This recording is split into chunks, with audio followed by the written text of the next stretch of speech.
नमस्कार। कार्यक्रम सरोकार में आप सभी का स्वागत है। मैं हूं अमरनाथ और आप देख रहे हैं डीडी बिहार।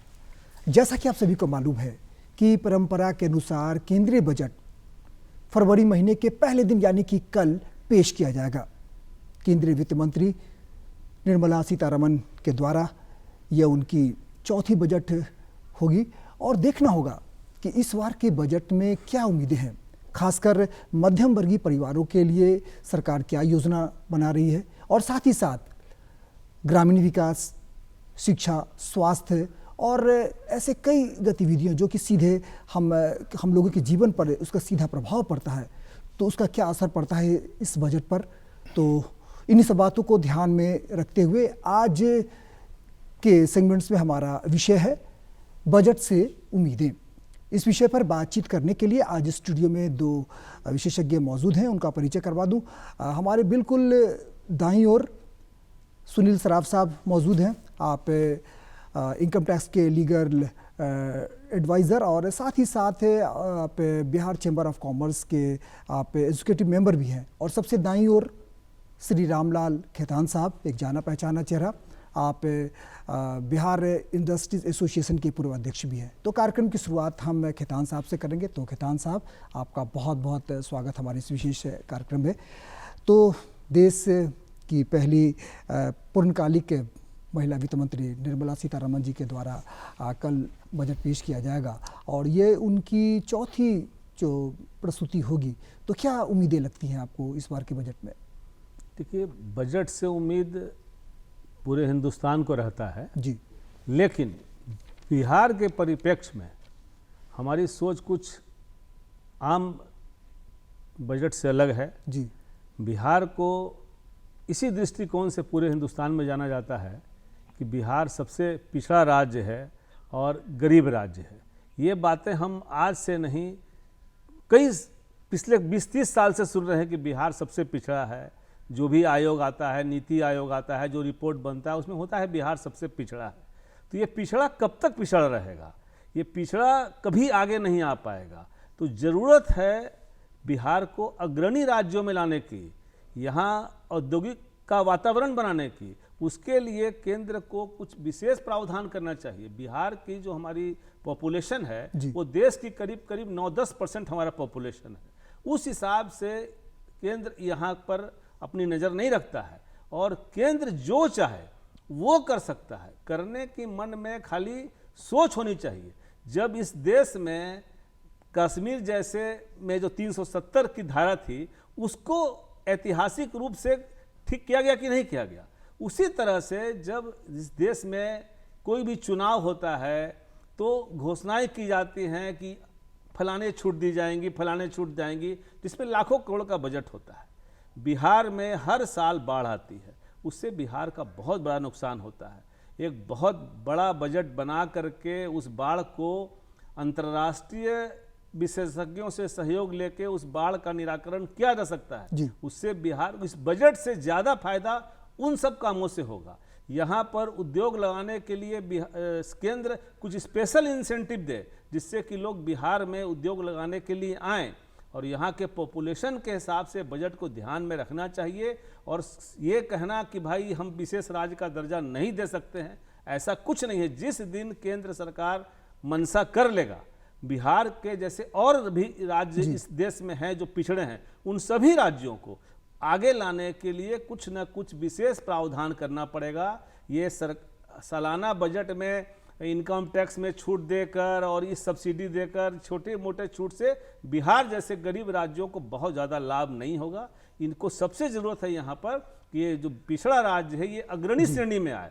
तो अग्रणी श्रेणी में आएगा तो उससे एक नहीं हजारों फायदा यहाँ के पूरे जो हमारे 10% जनता है उसको मिलेगा। तो आवश्यकता उसकी है, मंशा बनाने की ज़रूरत है कि बिहार को हमको स्पेशल कैटेगरी तो आप बना सकते हैं, नियम बनाना है आपको, आप बना सकते हैं कि भाई ऐसा करेंगे तो स्पेशल कैटेगरी में आ जाएगा, दूसरे राज्यों को सुविधा मिलेगी। तो जरूरत उस बात की है। तो हमारी उम्मीद हर बार यही होती है कि हम बार बार कहते हैं कि हमको स्पेशल कैटेगरी मिले, लेकिन सरकार कहती है हम दे नहीं सकते हैं। जरूरत है इस समय बिहार पर विशेष फोकस करने की।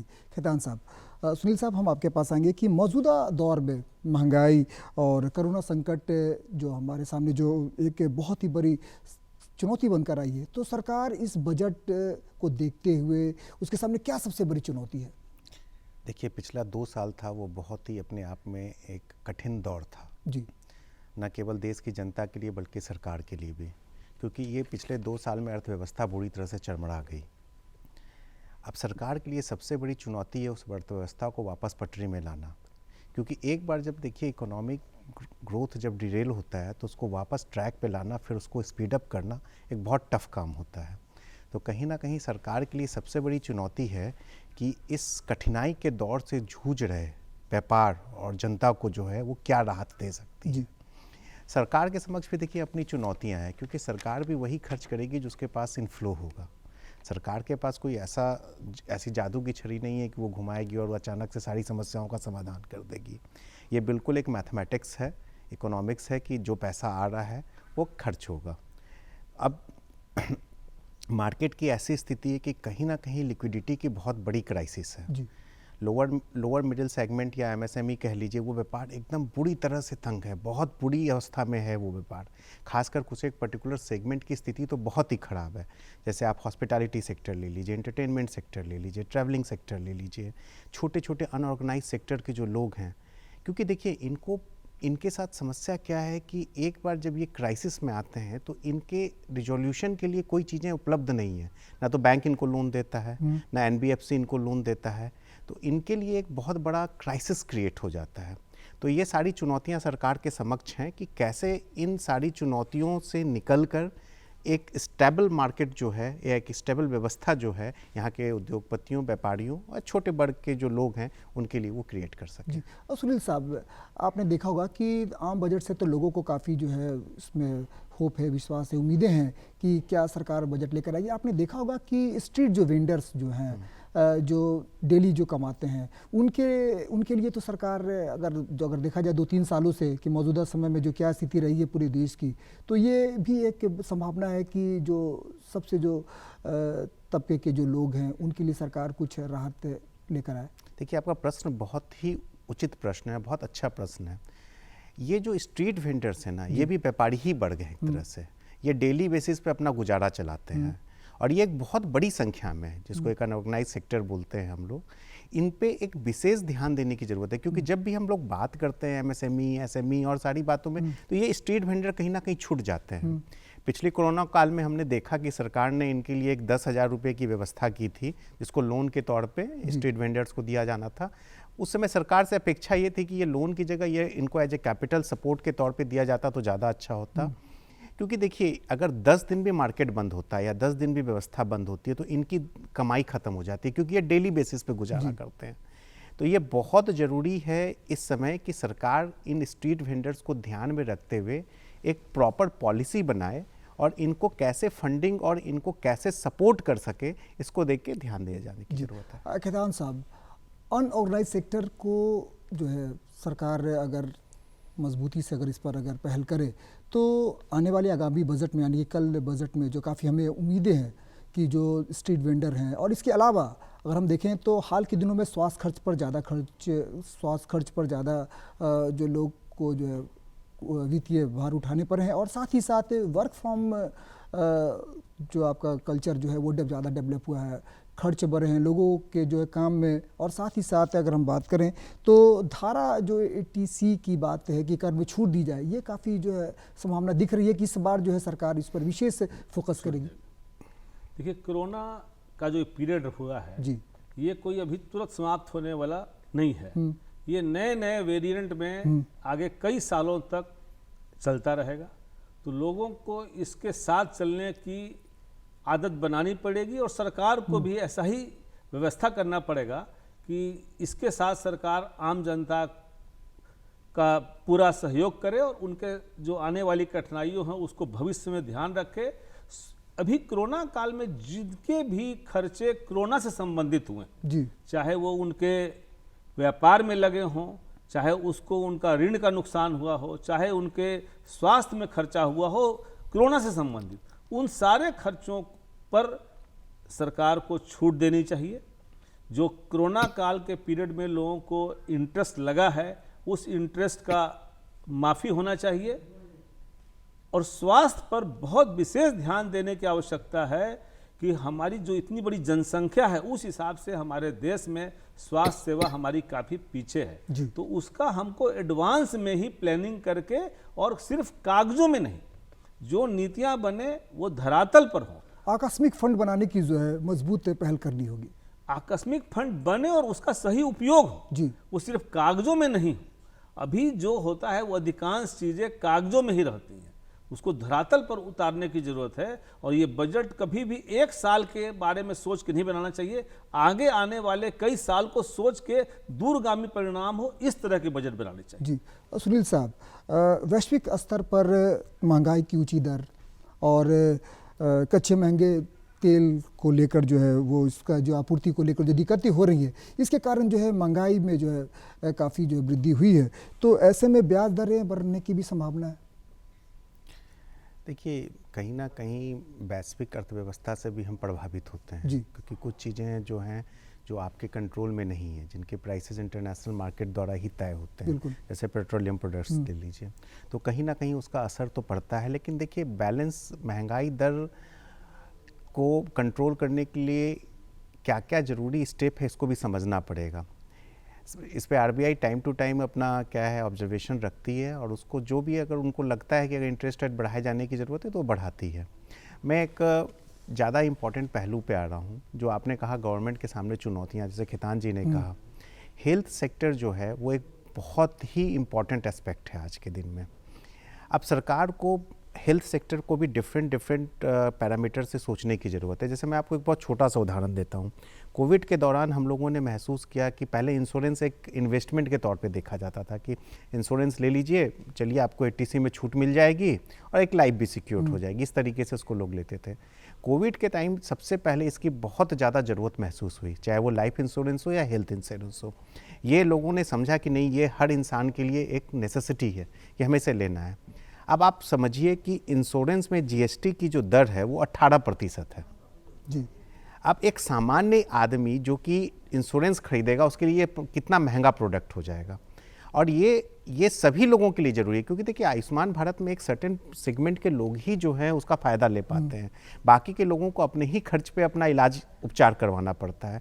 तो कहीं ना कहीं ऐसी बहुत सारी छोटी छोटी चीज़ें हैं जहां सरकार को बहुत रैशनल होकर सोचने की ज़रूरत है, और जहां तक टैक्स दर जो है, टैक्स को युक्ति संगत बनाए जाने की ज़रूरत है कि किस आइटम पे क्या। आज भी कहीं ना कहीं जो टैक्स है वो रेट्स सर्विस सेक्टर में 18% है, जो कि बहुत हायर साइड में है।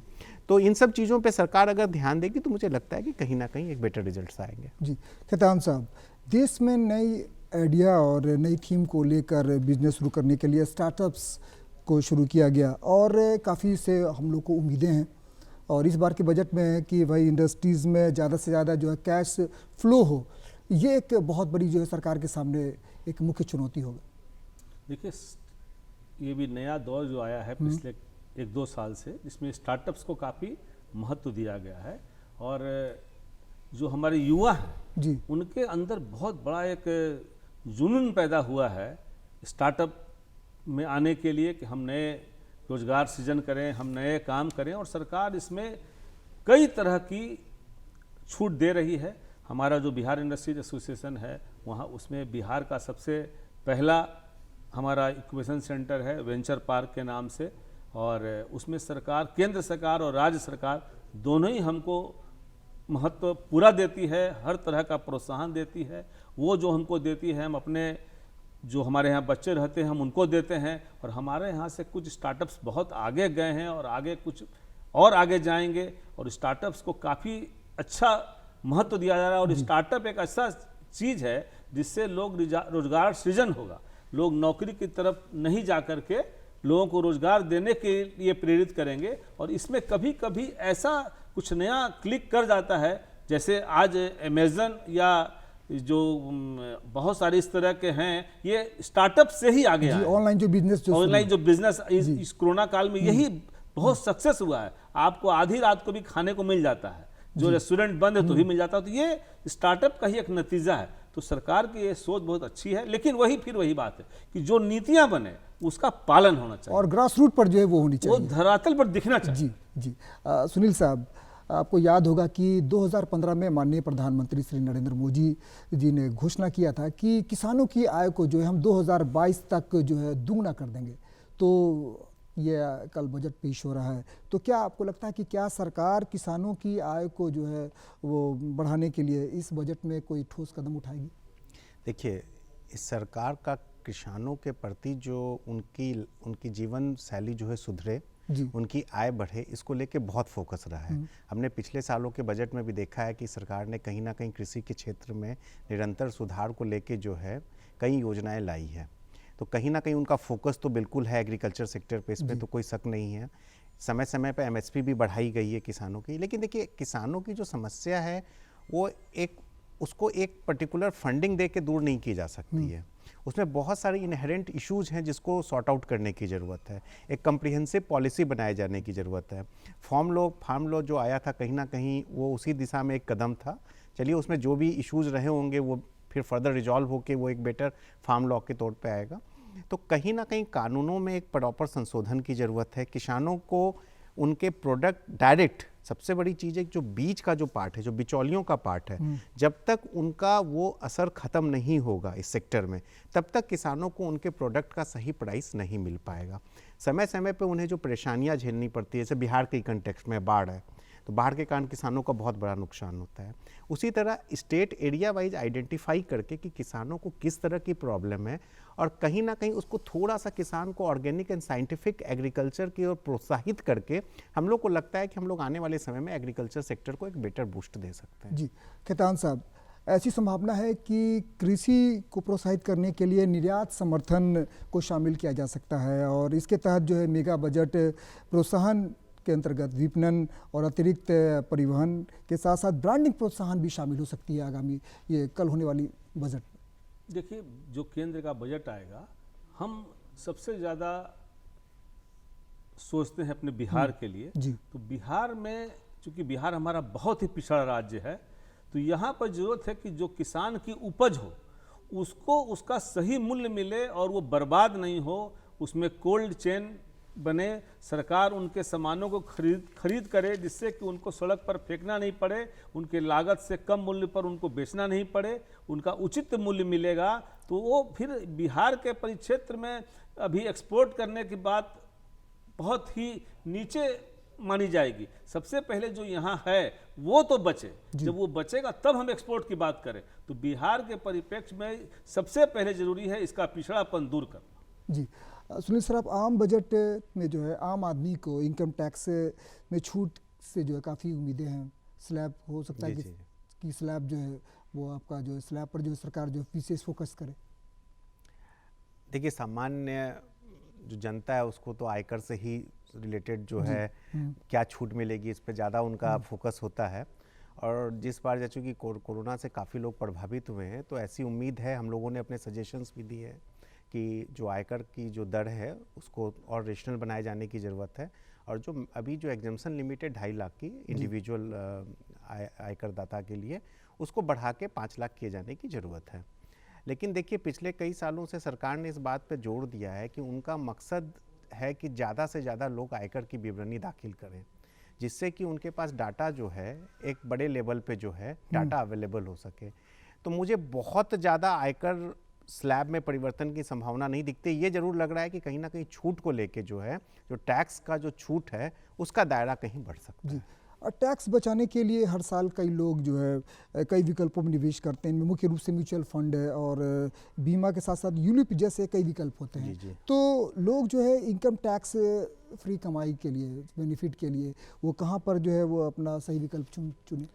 देखिए, पिछले साल से सरकार ने एक नई व्यवस्था चालू की है कि एक तो जिसमें आप छूट से संबंधित छूट ले सकते हैं, जैसे 80C हुआ, 80D हुआ, मेडिक्लेम, इंश्योरेंस, म्यूचुअल फंड में इन्वेस्टमेंट।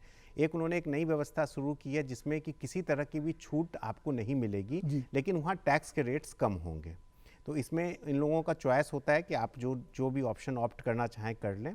तो कहीं ना कहीं मुझे लगता है कि सरकार की मंशा इन छूटों से जो है निकलने की है। वो टैक्स रेट को रैशनल करना चाहते हैं, एक युक्ति संगत बनाना चाहते हैं, और ये जितने भी डिडक्शंस हैं इसको धीरे धीरे करके सरकार जो है ख़त्म करना चाहती है। लेकिन अभी जो दौर है कोरोना का और लोगों की जो समस्याएं हुई हैं, तो खासकर इंश्योरेंस को लेके जो है 80C में जो इंश्योरेंस का 1.5 लाख का जो लिमिट है, जिसमें इंश्योरेंस भी शामिल है, एक मांग जरूर उठाई गई है कि इंश्योरेंस को 80C की धारा से अलग कर दिया जाए और इसमें जो इन्वेस्टमेंट किया जा रहा है इसको एक अलग से छूट दिए जाने की व्यवस्था इसमें की जाए। जी खेतान साहब, बजट में आम लोगों को जीवन बीमा और पेंशन पर जो है कर छूट से भी काफ़ी ज़्यादा उम्मीदें हैं।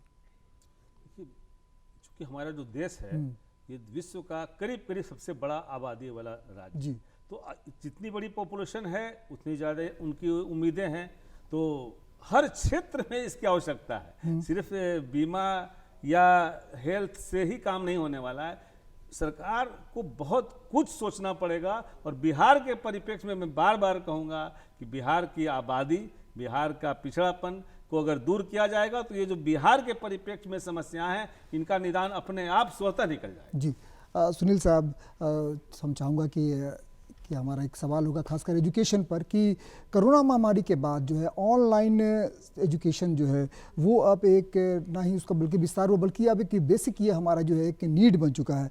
तो ऐसे में सबकी नज़रें हैं इस पर कि एजुकेशन पर कि इस क्षेत्र में सरकार टैक्स के साथ साथ अन्य सुविधाओं पर भी जो है सरकार राहत दे, जैसे कि आपका टैब और लैपटॉप पर जो है कि उसकी अगर रेट कम हो जिससे कि सभी लोगों को, आम लोगों को उसका फ़ायदा हो।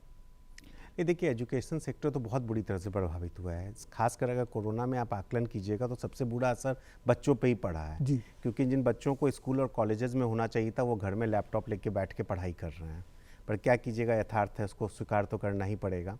लेकिन कहीं ना कहीं ये ज़रूर है कि टेक्नोलॉजी का हमारे जीवन में एक बहुत अहम रोल हो गया है और कोविड के कारण हम लोगों ने इसकी इम्पोर्टेंस को समझा है और आने वाला युग भी डिजिटल युग है। जी। तो कहीं ना कहीं टेक्नोलॉजी में यूज होने वाली सामान अब लग्जरी ना होकर एक नेसेसिटी हो गई है और वो सामान्य जनता तक कैसे पहुँचे एफोर्डेबल प्राइसेस पे, इसमें ज़रूर एक पॉलिसी बनाए जाने की ज़रूरत है। टैक्स रेट्स को रैशनल किए जाने की ज़रूरत है और मुझे लगता है कि सरकार इस ओर ज़रूर ध्यान देगी। मैं खेतान साहब की बात पे एक कहना चाहता हूँ। खेतान साहब ने बहुत सही बात कही कि देखिए, हम लोग जो इतनी बड़ी बोलते हैं कि हम लोग इतनी बड़ी इकोनॉमी बनने जा रहे हैं या बनेंगे कल के दिन में, उसके लिए सबसे इम्पॉर्टेंट है कि जो डिस्पैरिटी है स्टेट्स के बीच में वो जब तक दूर नहीं होगी तब तक आप कुछ राज्यों के विकास के बेसिस पे इतनी बड़ी इकोनॉमी नहीं बन सकते। जी। ये एक कांस्टेंट डिमांड रही है क्योंकि आप हर बार देख रहे हैं कि हर ईयर दर ईयर जो है वो गैप बढ़ता जा रहा है। सर्टेन स्टेट्स काफ़ी तेज़ी से डेवलप करते जा रहे हैं और जो बाकी स्टेट्स है वो कहीं ना कहीं नीचे की ओर जाते जा रहे हैं।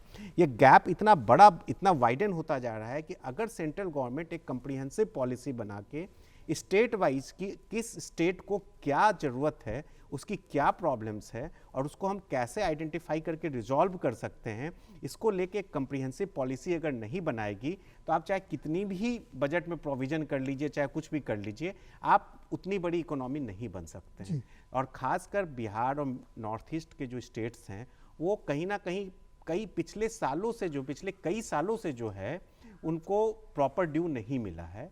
और अब ये टाइम है, क्योंकि हम लोग कह रहे हैं कि डबल इंजन सरकार है, भाई स्टेट में भी सरकार है, केंद्र में भी सरकार है, तो ये एक राइट टाइम है कि बिहार के परिप्रेक्ष्य में खासकर एक बहुत उचित और कम्प्रीहेंसिव पॉलिसी बनाई जाए। इंडस्ट्रियलाइजेशन कैसे हो या एग्रीकल्चर, जो एग्री बेस्ड जो हम लोग का जो राज्य है, इसमें कैसे एग्री बेस्ड इंडस्ट्रीज को हम लोग और प्रमोट कर सकते हैं, इसको लेके जो है एक मुझे लगता है कि सरकार को सोचने की ज़रूरत है। जी। खेतान साहब, 5 राज्यों में अभी चुनाव होने वाले हैं, तो इसके मद्देनज़र अगर हम ये कहें कि इस बार का बजट जो है विशेष फोकस होगा और ख़ासकर जो है जनता के लिए थोड़ा सा ये जो है लोक लुभावन हो। ये हर बार ऐसा होता है और वो ऐसा फिर होगा। तो ये जो लोक लुभावन नहीं होगा वो सिर्फ जिस राज्यों में चुनाव हो रहा है वहाँ के राज्यों को क्या लाभ मिलता है उसको ध्यान में रख के किया जाता है। और ज़रूरत ये है कि एक मापदंड बनना चाहिए कि जो लोग इस सीमा में आते हैं उनको ये लाभ मिले, उसकी बहुत ज़रूरत है और उसी से बिहार का डेवलपमेंट हो सकता है, बिहार की समस्या दूर हो सकती है। और इसके लिए राजनीति से ऊपर उठ कर के बजट बनाना पड़ेगा और सोच राजनीति से ऊपर उठ के रखनी पड़ेगी। जी। सुनील साहब, अंत में आपसे एक सवाल कि ग्रामीण स्तर पर महिलाओं और छोटे उद्यमियों को बढ़ावा देने के लिए सरकार विशेष बल दे रही है, तो इस पर आप इसको कैसे देखते हैं? नहीं, ये बहुत ज़रूरी है। आपको अर्थव्यवस्था का विकास अगर करना है तो उसको नीचे पायदान पे बैठा हुआ जब तक विकास नहीं करेगा तब तक आप विकास नहीं कर सकते हैं। आप सिर्फ इन बड़े बड़े इंडस्ट्रियलिस्ट के भरोसे आप सोचिएगा कि आपकी इकोनॉमिक ग्रोथ हो जाएगी, वो नहीं हो सकती है। जब तक वो गांव में बैठा हुआ अंतिम व्यक्ति अपना इकोनॉमिक डेवलपमेंट नहीं कर रहा है, अपना ग्रोथ नहीं कर रहा है, तब तक आप एक अच्छी अर्थव्यवस्था की उम्मीद नहीं कर सकते हैं। खासकर रूरल एरियाज़ में आजकल वुमेन एम्पावरमेंट और ख़ासकर वो जो गांव में रहने वाला इंसान है, अगर जब तक आप उसके हाथ में रोजगार या व्यवसाय नहीं पकड़ाइएगा तब तक आप अच्छी अर्थव्यवस्था की उम्मीद नहीं कर सकते। बिल्कुल बिल्कुल सही कहा सुनील साहब और खेतान साहब, आपका बहुत बहुत शुक्रिया कि आज आपने बजट को लेकर जो उम्मीदें हैं उस पर आपने अपनी राय रखी है। उम्मीद करते हैं कि हमारे दर्शकों को आज का ये कार्यक्रम अच्छा लगा होगा। तो आप सभी स्टूडियो आए, आपका एक बार फिर से बहुत बहुत धन्यवाद। नमस्ते। तो दर्शकों, कल पेश होने वाली बजट में हम सभी की उम्मीदें हैं, सभी सेक्टर पर निश्चित ही सरकार विशेष फोकस करेगी। तो इस उम्मीद के साथ सरोकार में आज इतना ही। अगले अंक में हम फिर किसी नए विषय और विशेषज्ञ के साथ शामिल होंगे। तब तक के लिए पूरी टीम को दीजिए इजाज़त। नमस्कार।